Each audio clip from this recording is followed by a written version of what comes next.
facts. The whole world rushes to blame Israel for all kinds of events that were not investigated, but were published immediately and caused the snow wheel to roll. The problem is that once the snowball starts rolling, it is extremely difficult to stop it. Therefore, we will bring you facts that will stand out before your eyes, and you will judge after watching our article. First, the whole world blamed Israel for bombing a hospital and killing 500 children. Very, very significant damage in the courtyard area of this hospital. It's called Baptist Hospital. It's in the center of Gaza City. The Palestinian president, the head of the Palestinian Authority in the West Bank, has declared 3 days of mourning. He says all flags will be lowered to half staff because of the scale of the loss of life. The fact, Israeli army spokesman Litek Kol, Daniel Hagari, details and denies Israel bombed the hospital.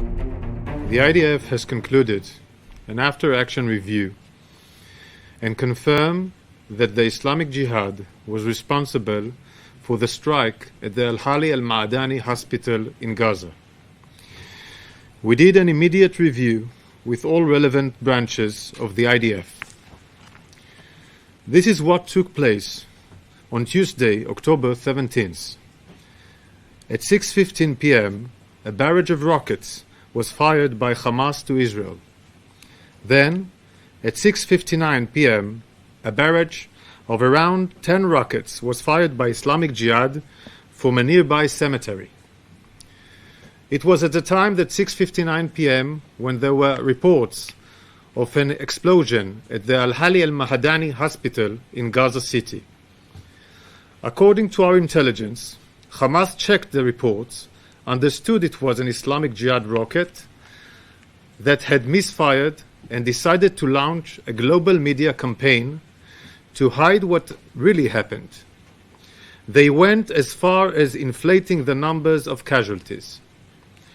They understood with absolute certainty that it was a rocket misfired by Islamic Jihad that damaged the hospital.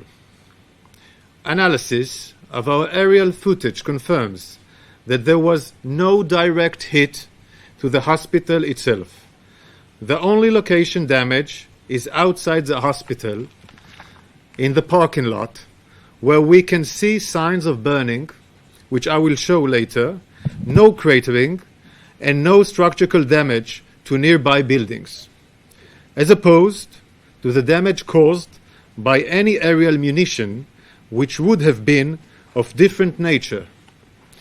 We would have seen craters and structural damage to the buildings, both of which haven't been identified in this incident. The size of the damage we see here is due to the warhead of the Islamic Jihad rocket, but most of the rocket's propellant is still evident due to the short flight of the rocket because the launch failed.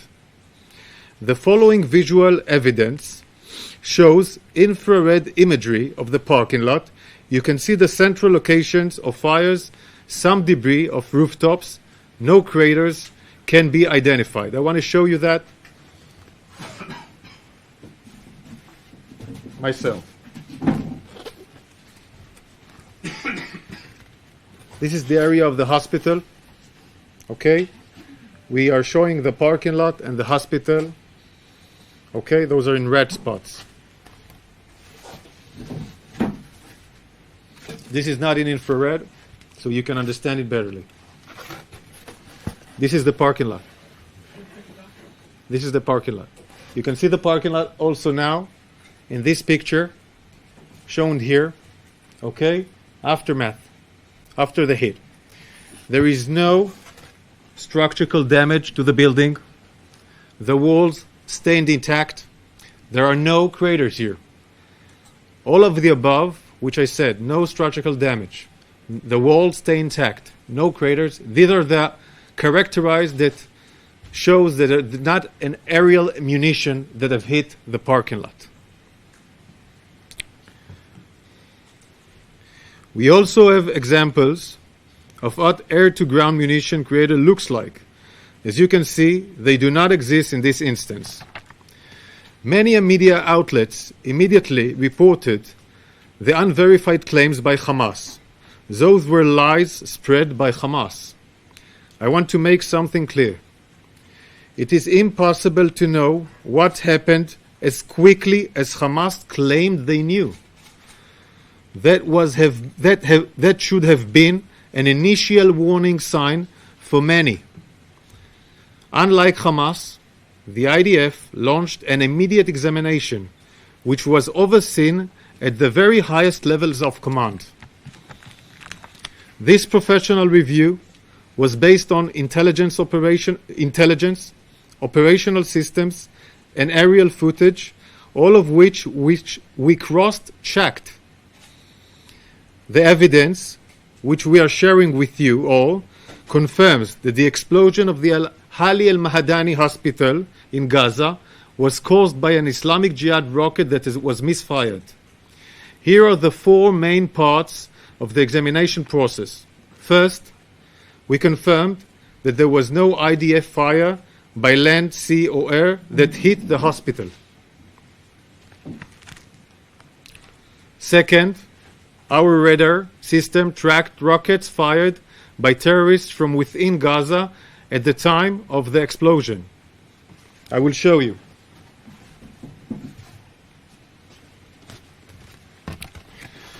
The trajectory analysis from the barrage of rockets confirms that the rockets were fired close proximity to the hospital.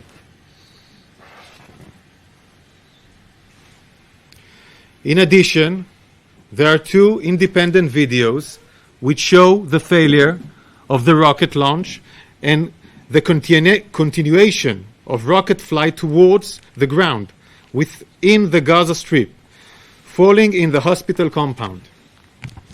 Third, we have intelligence, some that will be shared here, of communication between terrorists talking about rockets misfiring.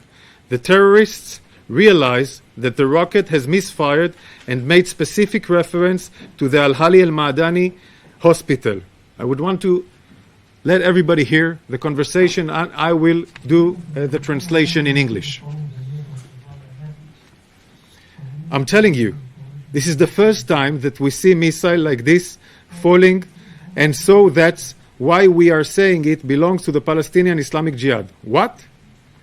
They are saying it belongs to the PGI. It's from us? It looks like it. Who says this? They are saying the sharpnel from the missile is local sharpnel and not like Israeli sharpnel. What are you saying, Abu Amar? But God bless, it couldn't have been found another place, not the hospital, to explode? Never mind, yes, Abu Raji. They shot it from the cemetery behind the hospital. What? They shot it coming from the cemetery behind Al Mahadani hospital, and it misfired and fell on them. There's a cemetery behind it? Yes, Al Mahadani is exactly in the compound. Where is it when you enter the compound? You first enter the compound and don't go towards the city. It's on the right side of Al Ma'adani hospital. Yes, I know it. We have cross-checked intercept with other intelligence sources to confirm this accuracy. It is common for rockets that are fired at Israel to land short and fall inside Gaza. These rockets fall short of Israel and have caused Palestinian casualties. During this war, we have counted approximately 450 rockets that misfired and fell inside Gaza. Palestinian civilians pay the price. I want to show you the footage.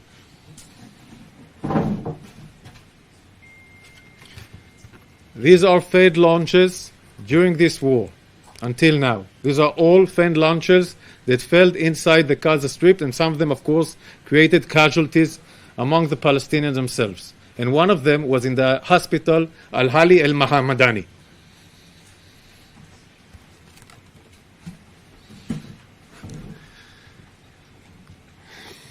We are also sharing this information with our partners, first and foremost the United States, we want the maximum transparency because we take any incident involving civilians very, very seriously.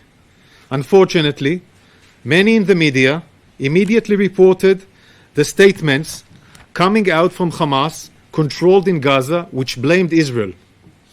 Instead of waiting for the examination of a credible information from the IDF, some media outlets ran with Hamas lies. Some of those headlines are still up, have not been corrected. I understand the desire to break news, but I hope you will all agree the accuracy and credible information comes before speed. The IDF acts in accordance with the international law. In conclusion, this incident shows how allegations, in this case false and baseless allegations made by terrorists against Israel, can spread and flame tension in the region. Second, the fact South Africa accuses Israel of apartheid. So what do the facts about South Africa say? Our friend Yusuf Haddad flew to South Africa to get the facts. Dumelan, Sanbonani, Ambafana Modise. And I'm Yusuf Haddad. And we're here in South Africa to explain what apartheid is And what is not? Apartheid is an Afrikaans word that refers to historical policies and government-sponsored segregation, racism, and discrimination against black people in South Africa. Apartheid is prohibiting black people by law from sharing restaurants, bathrooms, and any public facility in the country. Apartheid is not allowing Arab Israelis who have equal rights under the law to become 30% of the doctors, 50% of the pharmacists, and we're only 20% of the population. Apartheid is prohibiting banks from saving black and white people on the basis of the color of their skin. Apartheid is not an Arab Israeli, Samer Hajjahia, who is the CEO of the largest bank in Israel, Bank Leumi. Apartheid is denying black people their right to vote on the basis of their color. Apartheid is not Arab Israelis joining the government coalition such as Mansour Abbas did in the last government, or having multiple Arab Israeli political parties which sit in every Knesset since the founding of the Israeli state. Apartheid is having two legal systems for whites and for blacks. Apartheid is not an Arab Israeli Supreme Court Justice, Salim Jubran, who sent to prison a Jewish Prime Minister and a Jewish President. Nor is it Supreme Court Justice Khalid Kaboub, an Arab Israeli who today sits on the Israeli Supreme Court. Apartheid is denying black people and white people to play together to represent their country. Apartheid is not Arab Israeli athletes who proudly represent their country, like Hala Mahli, the Israeli karate champion, or Bibras Natcho, the Israeli national football team captain. Apartheid is banning black people from serving in positions of power over white people. Apartheid is not an Arab IDF commander over Jewish soldiers defending together our country, as I did and many others from my community. Apartheid is the soul-crushing, dehumanizing, legal implementation of racism. Apartheid is not a democratic country where Jews and Arabs live side by side with equal rights. While we face challenges of racism like any other country in the world, we are protected by Israeli law, not discriminated against. Political conflicts are not black and white, but apartheid was. It is very clear that the Jewish and democratic state of Israel is not an apartheid state.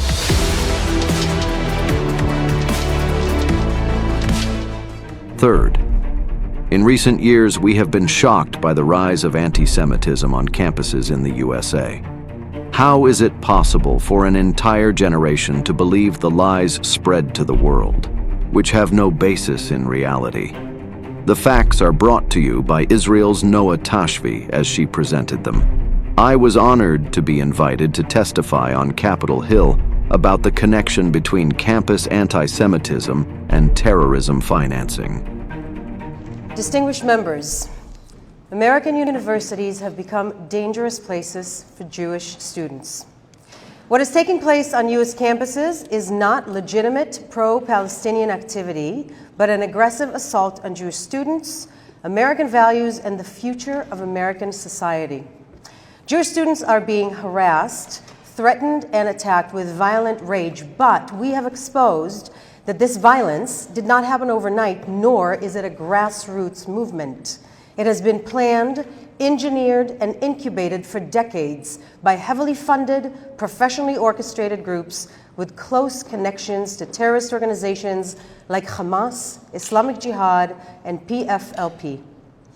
One of the main perpetrators of campus Jew hate is Students for Justice in Palestine, or SJP. SJP was set up and is supported by groups with individuals with well-documented records of support and fundraising for terrorist organizations. Individuals like Khatem Bazian, who founded SJP and is also the founder of American Muslims for Palestine, or AMP. Terrorist sympathizers figured out decades ago that instead of sending money to jihadi organizations, they will target the hearts and minds of young and naive, sometimes well-meaning American students.